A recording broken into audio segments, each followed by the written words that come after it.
Wow. So yeah, this is my 500th public ASMR audio roleplay story piece, whatever you want to call it, available on YouTube. That's a lot. That's a lot. That's half of 1,000. That's a big number. And I did that. Wow. I'm still kind of just taking it all in. But it's not just me that made this happen. It was all of you for being there with your kind words in the comments and being in the Discord servers and Twitter and other places, constantly encouraging me, saying nice things and appreciating my work and my characters. I wouldn't be where I am now without any of you. And I deeply appreciate each and every one of you. Whether you're a patron, someone who watches my streams, someone who regularly donates to Ko-fi, someone who buys merch, or just someone who likes and leaves comments and makes sure they're subscribed. It all means a great deal to me. Just any and all support means a lot. It can be the small things. Even the small things that don't cost a dime still go a long way to help me. And I am so grateful for that. So, thank you from the bottom of my heart. I really do appreciate each and every one of you. So please, stay safe, stay healthy, look after your loved ones, take good care of everyone, especially yourself, drink lots of water, and take time to relax every so often, because we all need that. And remember to stay awesome. Mwah. Mwah. Bye, bye, bye, bye. Bye, bye, bye, bye. Meow, meow. Hana, hana. Hana, hana. Now on with the audio.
Look. Brown bear, what do you see? I see a red bird looking at me.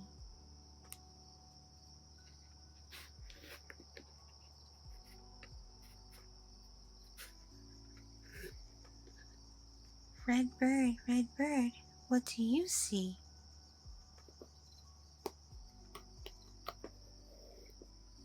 I see a yellow duck looking at me.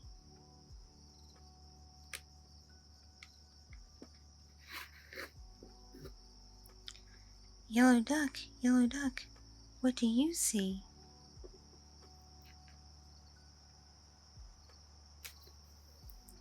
I see a blue horse looking at me.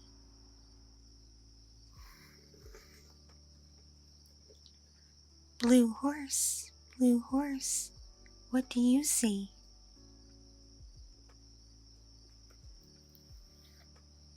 I see a green frog looking at me.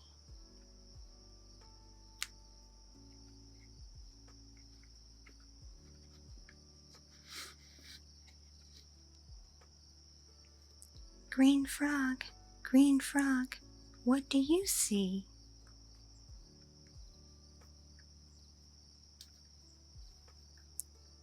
I see a purple cat looking at me.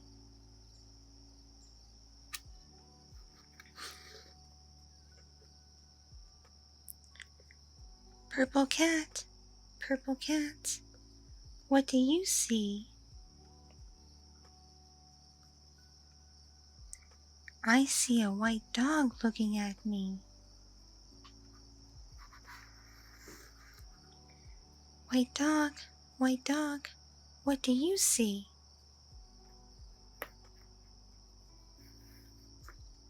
I see a black sheep looking at me.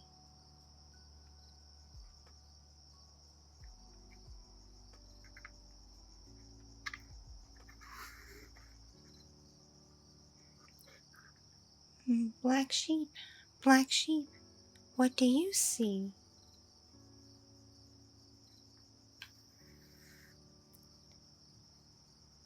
I see a goldfish looking at me.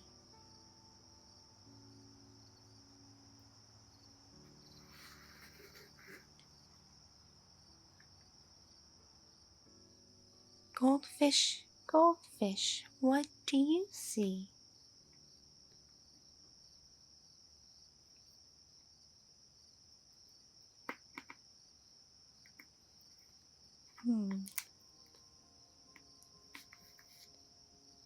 Oh, I see a teacher looking at me.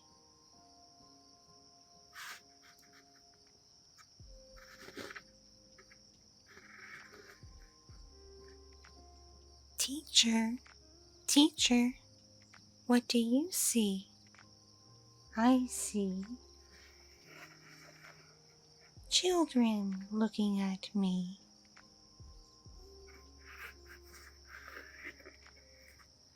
Well, that's a pleasant book. Can't believe this room has so many nice books in it. Just available for me to read.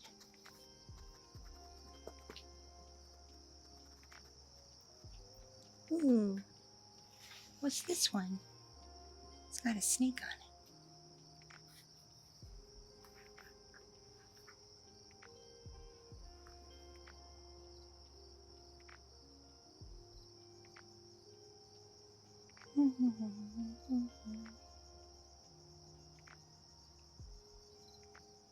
Huh?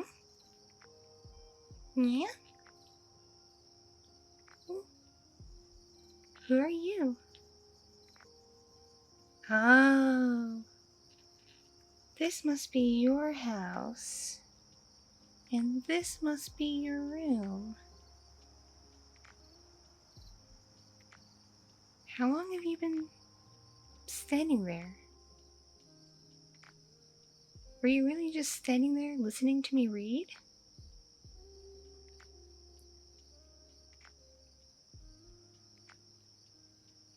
Really?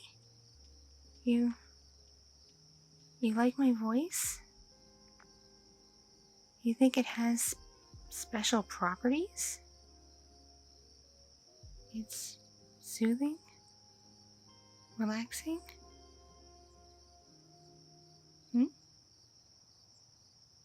You, want me to try again? With a different book, perhaps? Okay. Here, have a seat next to me, and I'll try this book I just picked up. Looks like it's called Verdi, and it looks like it's about a snake. Do you like snakes? Yeah, I kind of like snakes too. By the way, my name's Kitti Minx. What's yours? Yeah, you had left your window open a long time, and I just saw the opportunity during a stormy day and just took my chances and came in. And sure enough, the storm cleared right up as soon as I got in here. But I got so comfy and I found so many amazing books. I didn't want to run off and leave. Don't be mad at me. Please don't be mad at me.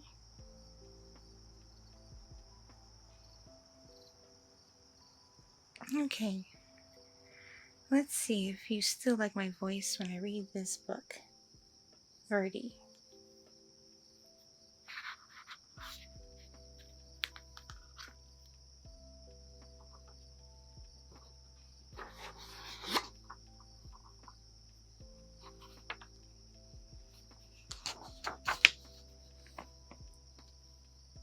Verdi by Janelle Cannon.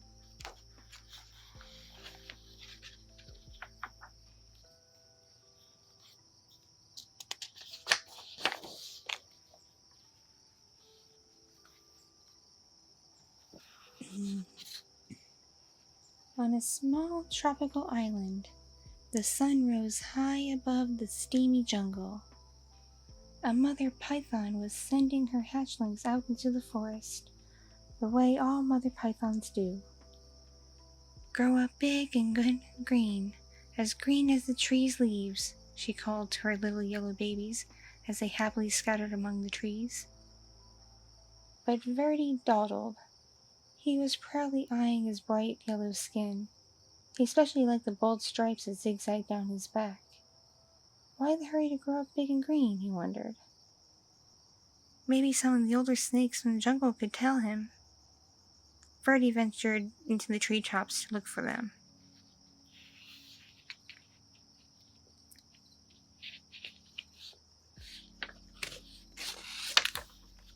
These are some nice pictures, aren't they? Very colorful.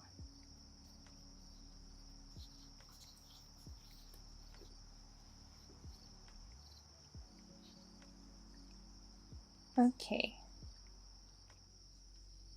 Umbles, Aggie, and Ribbon were lazing on some branches nearby.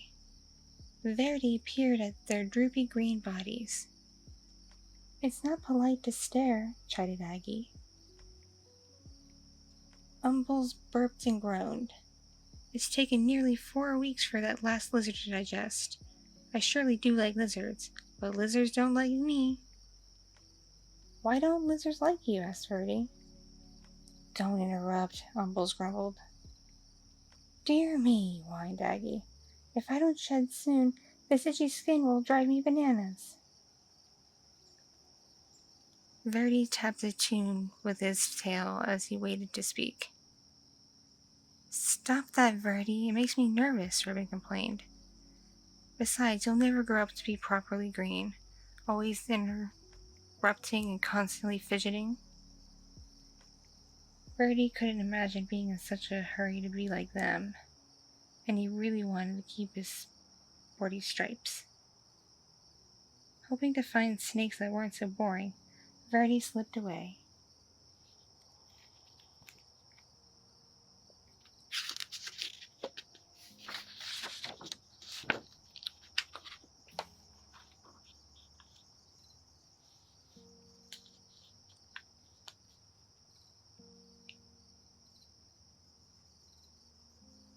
Dozer was snoring in a tree not far from the others.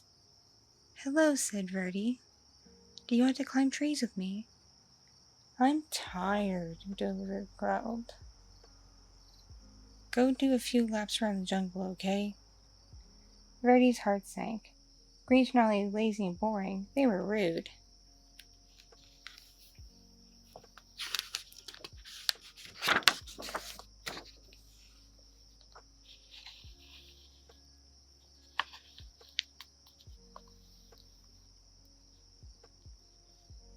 At the top of a very tall tree, Verdi gripped one branch with his tail and another with his little snake jaws. I will never be lazy, boring, or green, he thought. I will jump and climb and keep moving so fast that I will stay yellow and striped forever. Then Verdi let go. Oh no, he let go. What's he gonna do? Where's he gonna go?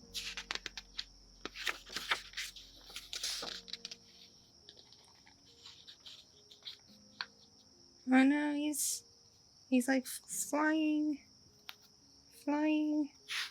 snake.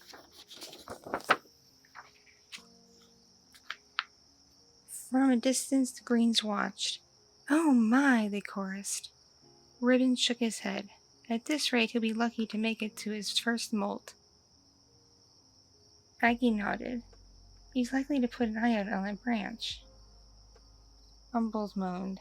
He may not live to turn green.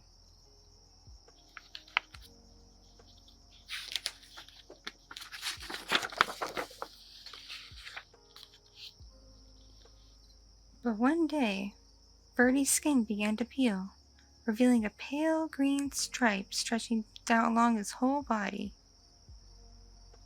Gank! He gasped. How can this be? I'm the speediest snake in the jungle, and I'm still turning green.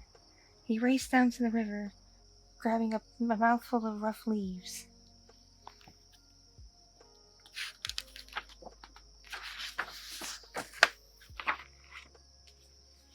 Verdi flung himself into the water. If I can't run this green off, I'll scrub it off, he thought. No, Verdi, don't do it. Don't hurt yourself.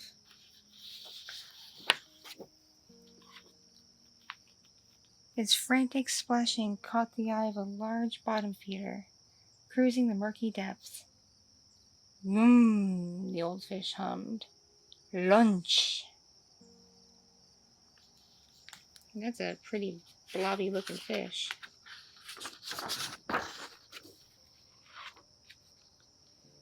Before the fish could haul Verdi under, the frightened snake bit him on the nose. Boo! With a blast of his rubbery lips, the great fish sneezed, sending Verdi into the air. Slapping onto the soggy shore, Verdi skidded out of reach. Good going, Verdi.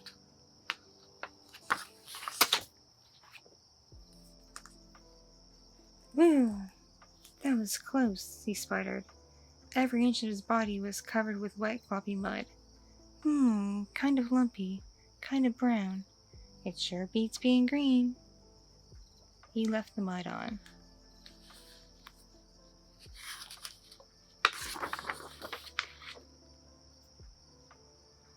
But the soft brown muck dried into a hard gray shell, and Verdi could barely move. If he even budged, the stuff cracked off in jagged chunks. As each piece fell away, Verdi could see that his body was even greener than before. This is terrible, cried Verdi. He pictured himself hanging around in droopy loops, itching and complaining and worrying all day like all the older old greens. He looked up into the sky where the sun blazed a beautiful yellow, just the color it used to be. Then he pulled a vine to the top of the tree.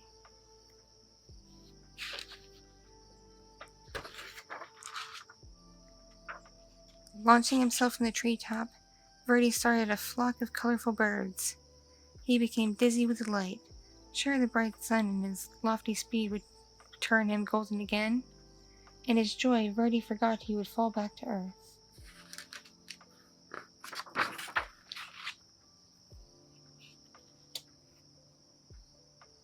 Whippity-wappity. Whip-whip. Wham! Plummeting through the trees, Verdi landed in a crooked sprawl across a log on the forest floor. He couldn't move. Help, help, he croaked.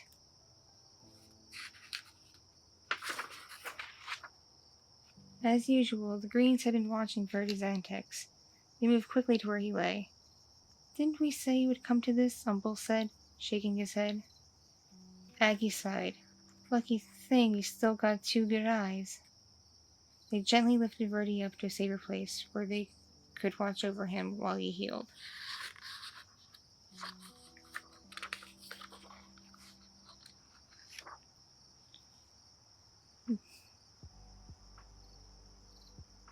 Neatly splinted to a branch, Verdi had no choice but to listen to the greens as they gabbed. Remember how I used to streak across the forest floor? Ribbon asked. Quick as lightning, answered Aggie, and I climbed giant trees like they were nothing, They grew taller than, the things I dare to run down and swallow, Umbles bragged. Wild boar were no match for me. Verdi was astonished. You used to run and climb and hunt giant pigs? What happened? Ribbon crash, just like you, Aggie replied. I took a terrible fall, almost put an eye out. And then old Umbles here nearly choked to death. Now we all prefer the quiet life. A warm perch, a little sunshine, and an occasional good meal. The Greens rambled on about their days of glory, and Verdi settled in on his branch.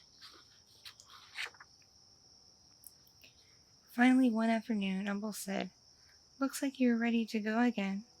He carefully untied Verdi from the branch. You're welcome to come with us, said Aggie. Ribbon agreed. The three Greens slipped quietly back into the forest. Verdi wasn't ready to join them. He wasn't sure where he wanted to go, so he just stretched and stayed put until the sun went down. He listened to the forest come alive. Oh, all these lovely forest creatures. Time passed. The sun and moon took turns in the sky. Verdi marveled at the full moon grew thinner every night. Then he watched patiently as it slowly grew round again. He wondered why he hadn't noticed that before. Verdi became so green that he blended perfectly with the leaves. He was so still that the other creatures walked right by without seeing him.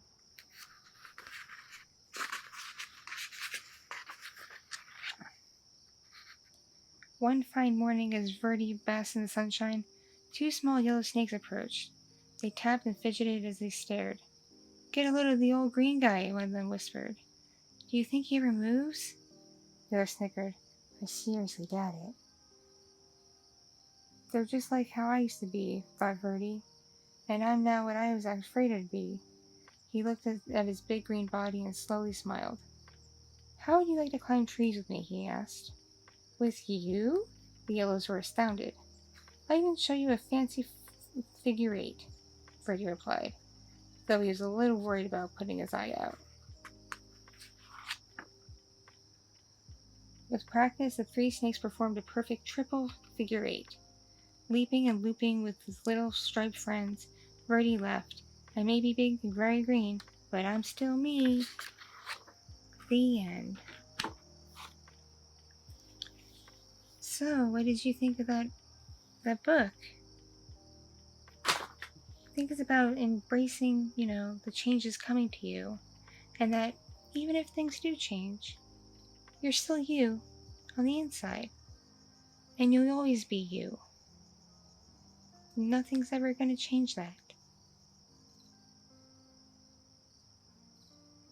So, as for my voice, does it still do things for you?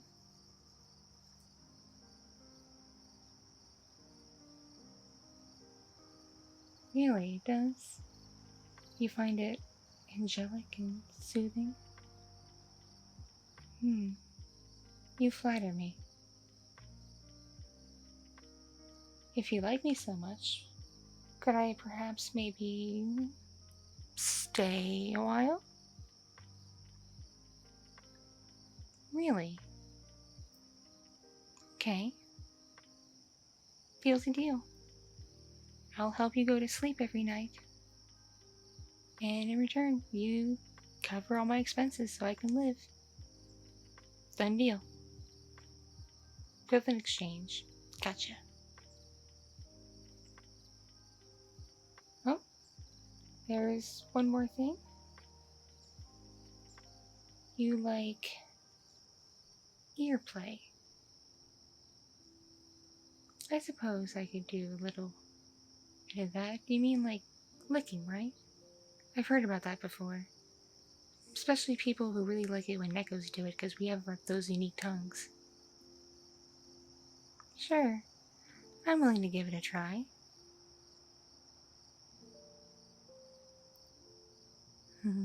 Alright, here I go.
Meow.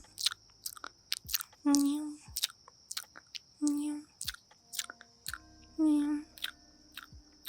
Meow. Meow. Meow. Meow. Meow.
Anything else?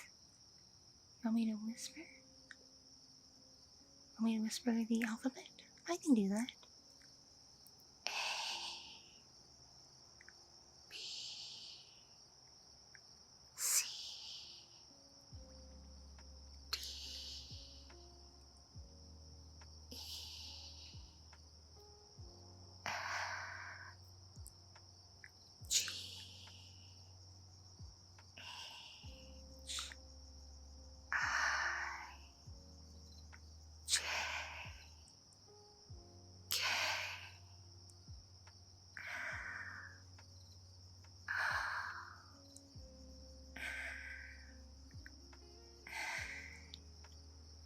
P, Q,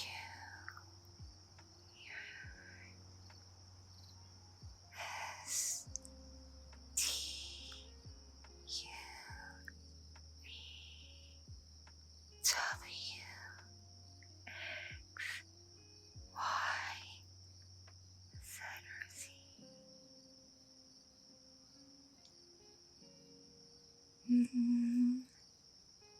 How was that? So is my voice and my mouth abilities to your liking? It is? Really? So does that mean I can stay? Really? Oh, thank you, thank you, thank you. I do have a home, I do.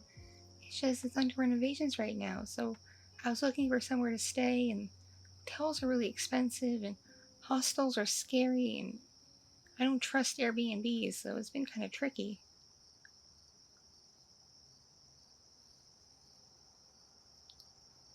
Oh, thank you. I'll be the best roommate I can possibly be, despite being part cat.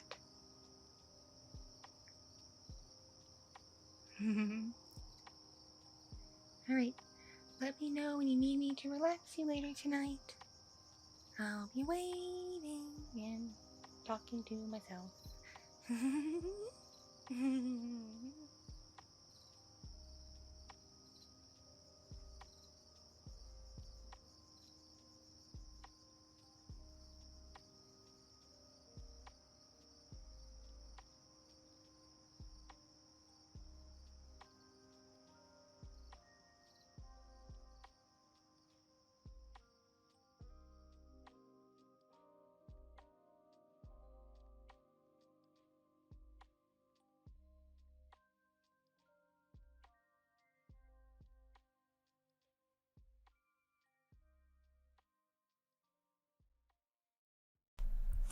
so much for watching and listening. This piece was brought to you by my patrons on Patreon and other kind viewers and listeners just like you.